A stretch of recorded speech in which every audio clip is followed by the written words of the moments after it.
राधे राधे सभी को। 16 जून को गंगा स्नान दशहरा, गंगा स्नान दशहरा का बहुत महत्व है। इस दिन कहते हैं हमारे अनचाहे पापों से मुक्ति मिलती है अगर हम गंगा स्नान करते हैं।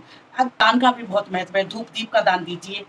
मैं आपको बताती हूँ, छोटे छोटे दान हैं, आप करेंगे तो इनका बहुत महत्व है और इसका फल भी हमें उससे 4 गुना मिलता है। जैसे हम दूध का दान दे सकते हैं, रूह अफ़ज़ा का दान दे सकते हैं, चीनी का दान दे सकते हैं। ये छोटी छोटी चीज़ें हैं, देने में भी आपको वो कष्ट नहीं होगा और आराम से आप दे पाएंगे। पर इस दान से आपको बहुत लाभ होगा। आप करके देखिए, जेठ के महीने में लोग पानी का इतना दान करते हैं कि लोग, गर्मी में लोग परेशान होते हैं और उसी टाइम में आप जा रहे हैं, आपको कहीं पानी मिल जाए, आप सोचिए वो पानी हमें कितनी राहत देता है और कितनी हमारे मन से दुआएं निकलती हैं कि भगवान इनका भला करे, भगवान इनको वो सब कुछ दे जो इनको चाहिए। तो इसीलिए मैं आपको बोलूँगी, छोटे से दान है, कीजिए, दीपदान कीजिए। घर में आप 5 दियों का दान कर सकते हैं। आप सभी को गंगा दशहरा की हार्दिक शुभकामनाएं।